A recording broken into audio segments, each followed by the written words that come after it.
Hello friends, आप सभी का एनसीईआरटी ज्ञान पर मैं स्वागत करता हूं। दोस्तों, आज मैं आप लोगों के लिए टोटल 30 एमसीक्यू का वैसे क्वेश्चन का सेट लेके आया हूं दोस्तों, जो आपके जेक बोर्ड का एग्जाम हो या फिर रेल प्रोजेक्ट हो दोस्तों, इसमें बहुत ज़्यादा इंपॉर्टेंट क्वेश्चन ये बनने वाले हैं। तो दोस्तों चलिए हम लोग एक एक करके सारे 30 क्वेश्चन का डिटेल एनालिसिस करने वाले हैं। तो चलिए दोस्तों, हम लोग इस चैप्टर में टेस्ट में देखेंगे इकोनॉमिक्स का क्वेश्चन, हिस्ट्री का क्वेश्चन और सिविक्स का क्वेश्चन, जिसमें से प्रत्येक सब्जेक्ट से 10-10 क्वेश्चन है। ठीक है दोस्तों, तो चलिए हम लोग वीडियो की शुरुआत करते हैं। तो दोस्तों, आपका पहला क्वेश्चन क्या है कि भारत में निर्धनता रेखा का आकलन किसके द्वारा किया जाता है। तो दोस्तों, भारत में निर्धनता रेखा का आकलन किया जाता है NSSO।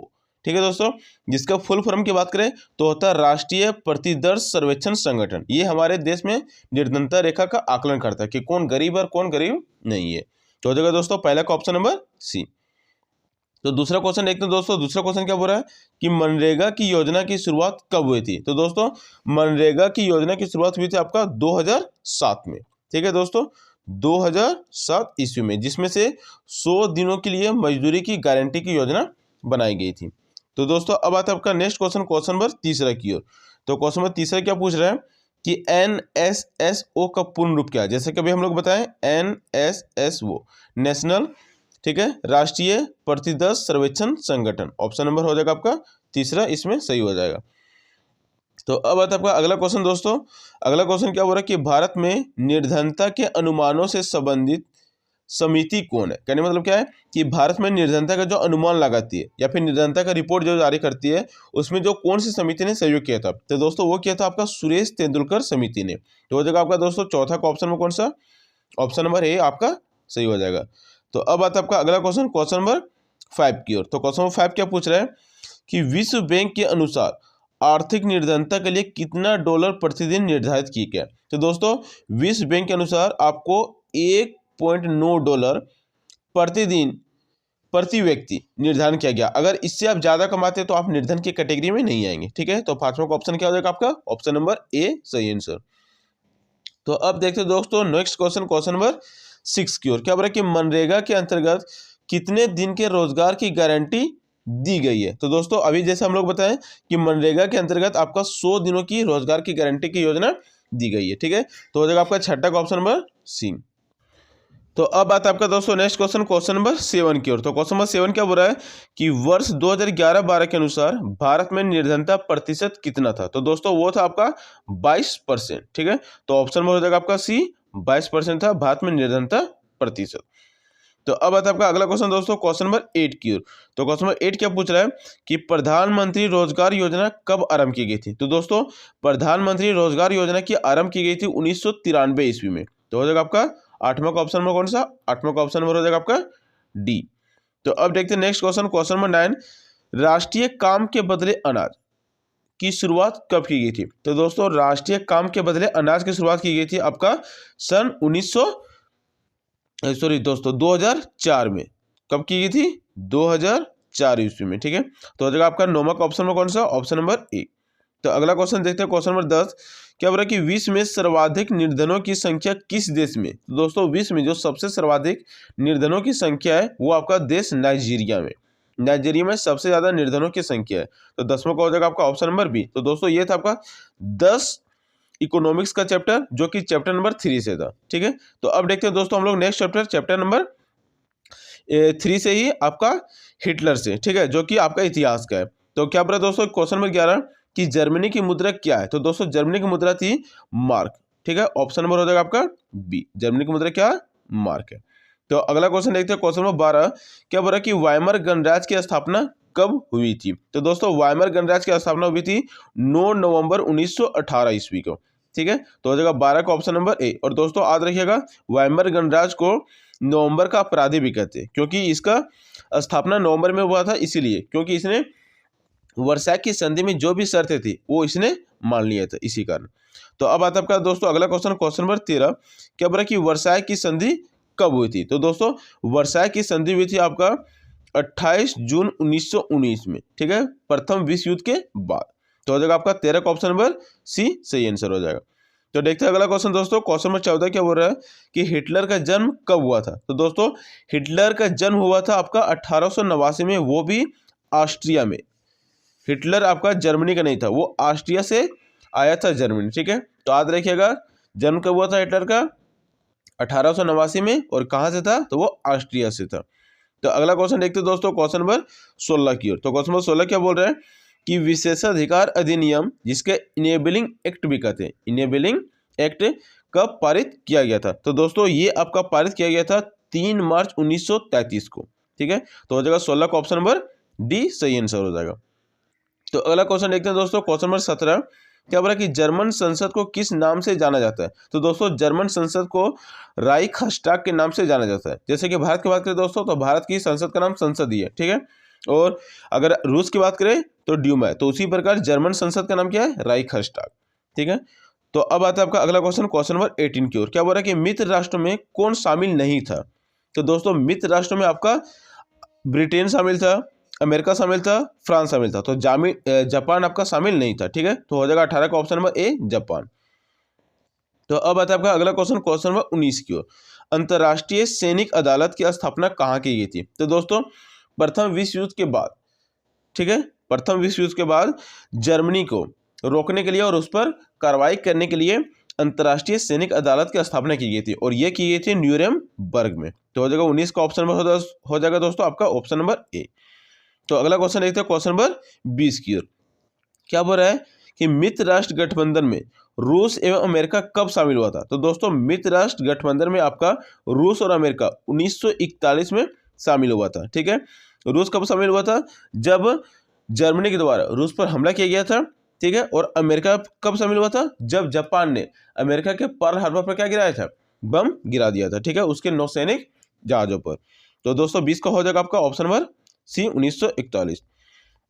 तो अगला क्वेश्चन देखते हैं दोस्तों क्वेश्चन नंबर 21 की ओर। क्या बोल रहा है कि निम्न में से कौन सी संस्था देश के मौजूदा कानूनों में संशोधन कर सकती है। तो दोस्तों यहां से आपका आ गया सिविक्स का, जो कि चैप्टर नंबर आपका 4 से संस्थाओं का कामकाज, ठीक है।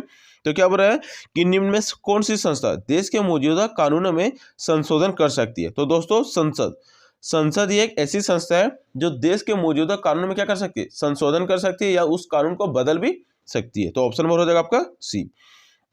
तो अब देखते हो दोस्तों question number next, question number 22। क्या बोल रहा है कि राज्य का सर्वोच्च या बोल सकते हैं प्रधान कौन होता है। तो दोस्तों राज्य यहाँ पे दोस्तों देश से है, आपका भारत देश से, ठीक है। तो देश का सर्वोच्च कौन होता है, तो देश का सर्वोच्च आपका होता है दोस्तों राष्ट्रपति।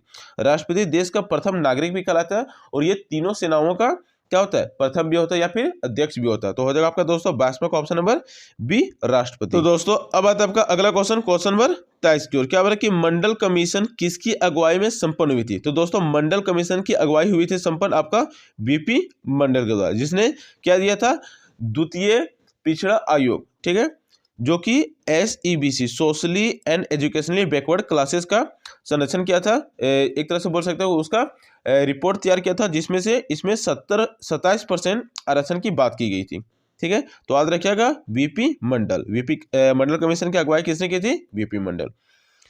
तो अब आता है आपका दोस्तों अगला क्वेश्चन, क्वेश्चन नंबर 24 की ओर। निम्नलिखित में से कौन भारत के राष्ट्रपति द्वारा चयनित नहीं होता है। तो दोस्तों चुनाव आयुक्त ये भारत के राष्ट्रपति द्वारा चयनित होता है, मुख्य न्यायाधीश और गवर्नर ये तीनों ही भारत के राष्ट्रपति द्वारा चयनित होते हैं, वो भी प्रधानमंत्री की सलाह पर। लेकिन मुख्यमंत्री क्या होता है, चुनाव होता है, ठीक है। तो 24 का हो जाएगा आपका ऑप्शन नंबर बी। तो अगला क्वेश्चन देखते हैं दोस्तों क्वेश्चन नंबर 25 की ओर। कौन सी संस्था नागरिक एवं सरकार के झगड़े का निपटारा करती है। तो दोस्तों हमारे देश में न्यायालय क्या करती है, नागरिक और सरकार के झगड़े का निपटारा करते हैं। लेकिन यहाँ पे दोस्तों सरकार की बात आ गया और नागरिक बात किया, तो इसमें से सर्वोच्च न्यायालय आपका क्या करेगी, निपटारा करेगी नागरिक और सरकार के बीच के झगड़ा। लेकिन अगर केवल नागरिक रहेगा तो उच्च न्यायालय या तो अधीनस्थ न्यायालय भी इसका निपटारा कर सकती है। तो अगला क्वेश्चन देखते हैं दोस्तों क्वेश्चन नंबर 26 की ओर। क्या बोल रहा है कि द्वितीय पिछड़ा वर्ग आयोग कब नियुक्त किया गया था। तो दोस्तों ये किया गया था सन 1979 में, और यही बीपी मंडल ने इसको रिपोर्ट सौंपा था, ठीक है, बीपी मंडल 1979 में, ठीक है, द्वितीय पिछड़ा वर्ग आयोग।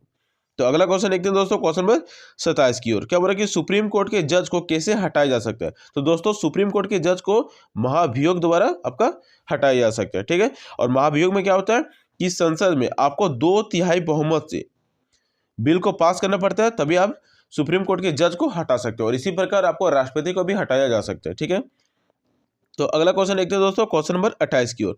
क्या बोला कि राज्यसभा किसी धन विधेयक को कितने दिनों तक विलंबित कर सकती है? तो दोस्तों राज्यसभा किसी भी धन विधेयक को टोटल 14 दिनों तक विलंबित कर सकता है, इसके बाद उसको पास करना ही पड़ेगा। ठीक है, तो अगला क्वेश्चन देखते हैं दोस्तों, क्वेश्चन नंबर 29 की ओर। क्वेश्चन नंबर 29 क्या पूछ रहा है कि निम्न में से कौन राजनीतिक कार्यपालिका का सदस्य नहीं है? तो दोस्तों पुलिस महानिदेशक ये राजनीतिक कार्यपालिका का सदस्य नहीं है। ठीक है, राजनीतिक कार्यपालिका का सदस्य नहीं है। तो अगला क्वेश्चन देखते हैं दोस्तों, क्वेश्चन नंबर 30। जब संसद ने किसी बात की चर्चा के लिए दोनों सदनों को, राज्यसभा या लोकसभा के सदस्य को एक साथ बुलाना जाता है, तो इस सभा की अध्यक्षता किसके द्वारा की जाती है? तो दोस्तों इस सभा की अध्यक्षता आपके राष्ट्रपति द्वारा की जाती है, ना ही आपका स्पीकर द्वारा होता है और ना ही आपका उपराष्ट्रपति। इसकी सदस्यता कौन करते हैं? तो राष्ट्रपति करते हैं, और राष्ट्रपति ही दोनों सदन को एक साथ बुलाने की उसकी क्षमता होती है। तो हो जाएगा 30 का ऑप्शन नंबर डी। तो दोस्तों ये था आपका 30 MCQ। तो आप हमें कमेंट में बता सकते हैं कि आपका 30 में से कौन सा क्वेश्चन आपसे बन सकता था। और दोस्तों ये आने वाले आपका रेल प्रोजेक्ट में बहुत ही ज़्यादा इंपॉर्टेंट क्वेश्चन आपका बन सकता है। तो दोस्तों इसके अलावा कुछ और सब्जेक्टिव क्वेश्चन है, जैसे कि यहाँ पे देख सकते हैं दोस्तों। पहला क्वेश्चन क्या बोल रहा है कि महाभियोग क्या होता है तथा महाभियोग के समय कितने बहुमत से किसी पद से हटाया जा सकता है? तो दोस्तों महाभियोग क्या होता है? जब किसी राज्य के, चाहे आपका राष्ट्रपति हो या फिर राज्य मतलब यहाँ पे दोस्तों देश बोल सकते हैं, जब किसी देश के राष्ट्रपति को या फिर उस देश के न्यायालय के न्यायाधीश को हटाया जा सकता है, तब महाभियोग द्वारा हटाया जाता है। ठीक है, जिसमें से 2/3 बहुमत, 2/3 बहुमत से उसको संसद में बहुमत हासिल करना होता है, तब आप महाभियोग के द्वारा क्या कर सकते हो? उसको हटा सकते हैं। तो दोस्तों दूसरा क्वेश्चन क्या बोल रहा है कि SEBC का पूर्ण रूप क्या है? तो दोस्तों socially and educationally backward classes होता है। ठीक है, SEBC का फॉर्म क्या होता है दोस्तों? Socially and educationally backward classes.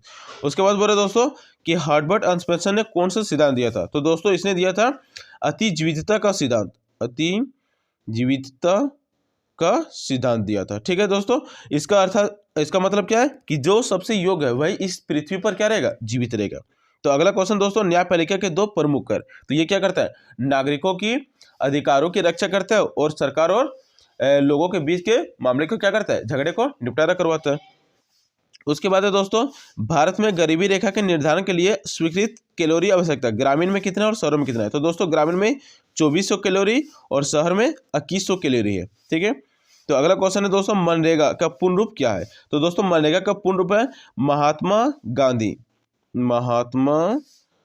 Gandhi राष्ट्रीय ग्रामीण रोजगार अधिनियम। तो फिर से दोस्तों याद कर लीजिएगा, मनरेगा का पूर्ण रूप क्या है? महात्मा गांधी राष्ट्रीय ग्रामीण रोजगार अधिनियम। तो अगला क्वेश्चन देखते हैं दोस्तों, क्वेश्चन नंबर 7।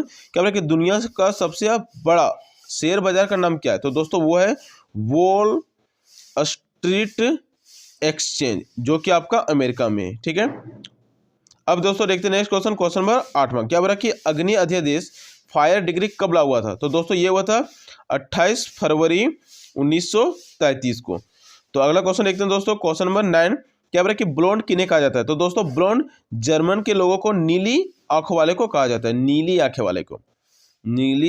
आंखें वाले ब्लोंड। ठीक है, अब देखते हैं दोस्तों नेक्स्ट क्वेश्चन 10वां। क्या बोला कि जापान ने अमेरिका के किस स्थान पर बम गिराया था? तो दोस्तों पर्ल हार्बर पर, जो कि आपका उसका नौसेना का बेस था, पर्ल हार्बर पर। ठीक है, तो ये याद रखिएगा दोस्तों। इसी के बाद अमेरिका द्वितीय विश्व युद्ध में शामिल होता। तो दोस्तों ये था आपका कुछ 30 ऑब्जेक्टिव क्वेश्चन और 10 आपका सब्जेक्ट क्वेश्चन। दोस्तों अगर वीडियो पसंद आए तो वीडियो को लाइक करें और चैनल पर नए हैं तो चैनल को जरूर से जरूर सब्सक्राइब करें। तो दोस्तों मिलते हैं ऐसे ही और वीडियो में, अभी के लिए इतना ही। जय हिंद, जय भारत।